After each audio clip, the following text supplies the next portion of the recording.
بسم اللہ الرحمن الرحیم۔ السلام علیکم ورحمۃ اللہ وبرکاتہ۔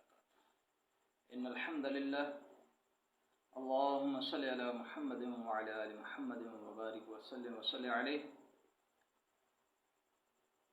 آج کا ہمارا ٹاپک ہے زکوٰۃ کا نصاب، اور ہم پڑھیں گے زکوٰۃ کے مصارف۔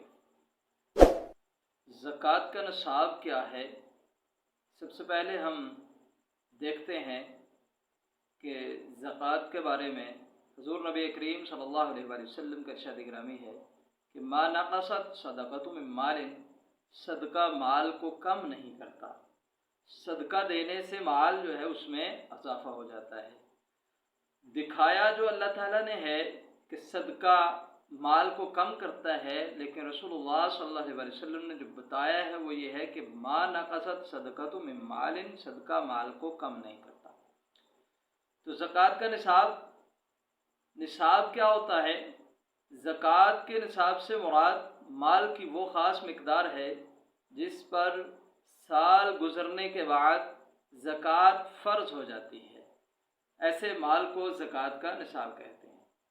زکوٰۃ کے احکامات: زکوٰۃ یکم رمضان المبارک 2 ہجری کو فرض ہوئی، البتہ اس کے تفصیلی احکامات اور اس کا مکمل نظام فتح مکہ کے بعد 9 ہجری میں نافذ ہوا۔ ارشاد باری تعالیٰ ہے خذ من اموالہم صدقۃ تطہرہم وتزکیہم بہا۔ جب یہ آیت مبارکہ نازل ہوئی تو نبی کریم صلی اللہ علیہ وآلہ وسلم نے زکوٰۃ کے سسٹم کو باقاعدہ ترتیب دیا، اور اللہ تعالیٰ نے نبی کریم صلی اللہ علیہ وآلہ وسلم کو ارشاد فرمایا، حکم دیا کہ اے نبی صلی اللہ علیہ وآلہ وسلم، ان مالداروں کے مالوں سے زکوٰۃ وصول کرو اور اس کے ذریعے انہیں پاک صاف کرو۔ اللہ کے ذمہ قرض، زکوٰۃ کو اللہ تعالیٰ نے اپنے ذمہ قرض قرار دیا ہے۔ قرآن کریم کے اندر اللہ رب العزت نے زکوٰۃ کو اپنے ذمہ قرض قرار دیا، زکوٰۃ کو اللہ تعالیٰ نے اپنے ذمہ قرض قرار دیا۔ ارشاد باری تعالیٰ ہے ان تقرضوا اللہ قرضا حسنا یضاعفہ لکم ویغفر لکم۔ اگر تم قرض دو اللہ تعالیٰ کو قرض حسنا، وہ بڑھا چڑھا کر تم کو واپس کرے گا اور تمہارے گناہوں کو بھی معاف کر دے گا۔ یہاں پر ہم نے دیکھنا ہے زکوٰۃ کو اللہ تعالیٰ نے اپنے ذمہ قرض قرار دیا ہے، اور سود اس کے برعکس ہے جس کو اللہ تعالیٰ نے اپنے ساتھ جنگ قرار دیا ہے۔ تو زکوٰۃ کا نصاب ہم دیکھ لیتے ہیں۔ زکوٰۃ کے نصاب کا ٹیبل جو بنایا گیا ہے، زکوٰۃ کا نصاب مال جو ہے یہ مختلف طریقوں سے ہوتا ہے، کبھی سونے کی شکل میں، کبھی چاندی کی شکل میں، کبھی یہ نقد ہوتا ہے، اور کبھی مال مویشی کی شکل میں ہوتا ہے۔ تو اسلام نے تمام معاملات میں ہماری رہنمائی فرمائی ہے۔ سب سے پہلے سونا، یہ جنس جو ہے ہمارے پاس وہ کیا ہے؟ سونا ہے۔ 7.5 تولہ سونا جب کسی کے پاس موجود ہو اور اس کو ایک پورا سال بھی گزر جائے تو اس پر 2.5% جو ہے وہ زکوٰۃ ہوگی۔ چاندی اس سے دوسرے نمبر پہ ہے۔ 52.5 تولہ چاندی جب کسی کے پاس جمع کیے ہوئے پورا سال گزر جائے تو اس پر 2.5% زکوٰۃ ہوگی۔ نقد سامان تجارت، ویسے تو علماء نے یہ چیز بیان کی ہے کہ سونا اور چاندی دونوں میں سے کسی ایک کی قیمت کے برابر، لیکن بہتر یہ ہے کہ لوگ اگر سونے کی طرف جائیں گے تو زکوٰۃ دینے والے کم ہو جائیں گے، اور اگر چاندی کی طرف جاتے ہیں تو زکوٰۃ دینے والے بہت زیادہ ہو جائیں گے، ٹھیک ہے۔ لیکن ہم ان دونوں کے درمیان میں آتے ہیں، سونا اور چاندی دونوں کی قیمت کا جو اوسط بنے گا، اگر کسی کے پاس اتنا نقد یا سامان تجارت موجود ہے تو وہ بھی 2.5% زکوٰۃ ادا کرے گا۔ اس کے بعد ہم آتے ہیں مال مویشیوں کی طرف۔ تو اونٹ اگر کسی کے پاس 5 ہیں تو 1 بکری اس پر زکوٰۃ فرض ہو جاتی ہے۔ گائے کا نصاب یا بھینس کا نصاب کیا ہے؟ دونوں کو ایک ہی کیٹیگری میں لیا ہے، 30 دونوں کو ملا کر یا ایک ہی جنس اگر 30 ہو جاتی ہیں کسی کے پاس تو ایک بکری اس پر زکوٰۃ فرض ہوگی۔ اسی طرح بھیڑ ہو یا بکریاں ہوں، الگ الگ ہوں یا دونوں کو ملا کر ہوں، 40 اگر کسی کے پاس ہو جاتی ہیں تو اس پر بھی ایک بکری یا ایک بھیڑ جو ہے وہ زکوٰۃ فرض ہو جاتی ہے۔ تو زرعی پیداوار پر جو زکوٰۃ دی جاتی ہے اس کا نام عشر ہے۔ اگر آب پاشی پر خرچ نہ ہو، یعنی پانی اگر قدرتی طور پر لگ جائے فصل کو، تو اس پر 10% زکوٰۃ ہوگی اور اس کا نصاب 20 من ہے تقریباً۔ اور اگر آب پاشی پر خرچ آئے، اگر ٹیوب ویل کے ذریعے پانی لگایا جاتا ہے یا بیلوں کے ذریعے پانی لگایا جاتا ہے جس پر انسان کی محنت ہوتی ہے، اس کا خرچ ہوتا ہے، تو پھر 5% ہے۔ اور آخری چیز معدنیات ہیں، جو کہ زمینی پیداوار ہے جو قدرتی طور پر انسان کو میسر آ جاتی ہے، تو اس پر معدنیات پر 20% زکوٰۃ ہوگی۔ تو اب ہم دیکھتے ہیں زکوٰۃ کے مصارف۔ زکوٰۃ کا نصاب تو ہم نے پڑھ لیا، لیکن اب ہم اس زکوٰۃ کو خرچ کہاں پر کریں گے؟ اللہ تعالیٰ نے اس کے بارے میں بھی ہماری رہنمائی فرمائی ہے کہ زکوٰۃ کو آپ نے خرچ کہاں پر کرنا ہے۔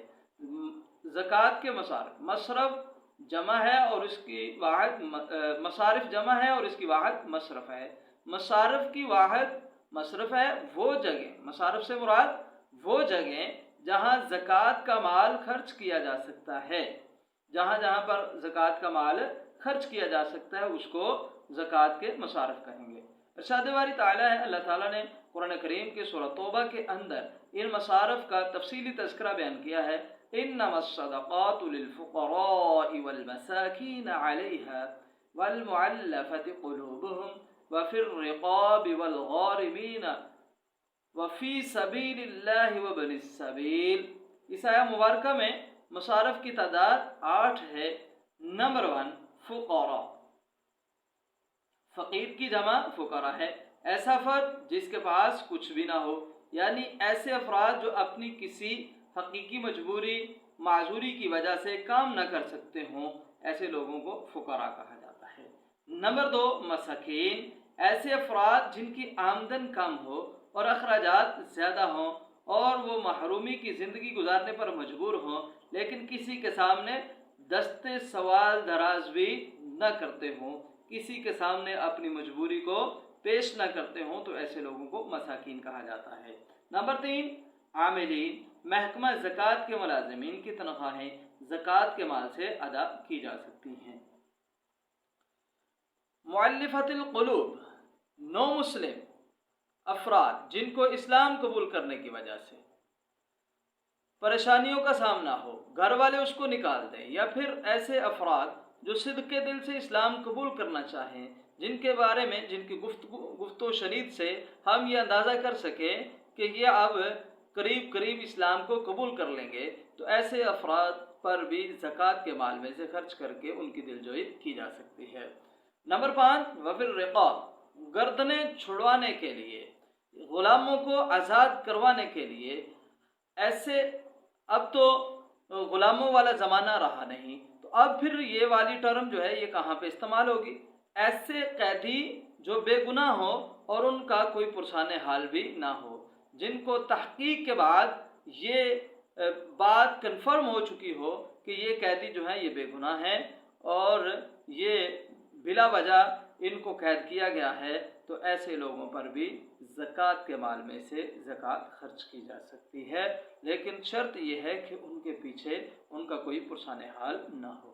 نمبر 6 غارمین، ایسا مقروض جس کے قرض اتارنے کے حالات نہ ہوں، یعنی کوئی حادثہ لاحق آ گیا یا کوئی بیماری لاحق آ گئی تو اس کی وجہ سے اس کا کاروبار جو ہے وہ ٹھپ ہو جاتا ہے، کاروبار ختم ہو جاتا ہے، تو اس کاروبار کے ختم ہونے کی وجہ سے اس پر قرض چڑھ جاتا ہے، تو قریب حالات نظر نہیں آ رہے کہ ایسے شخص کے اب قرض اتارنے کی کوئی سبیل نظر نہیں آ رہی، تو ایسے شخص کو بھی زکوٰۃ کے مال میں سے زکوٰۃ مال دے کر اس کا قرض اتارا جا سکتا ہے۔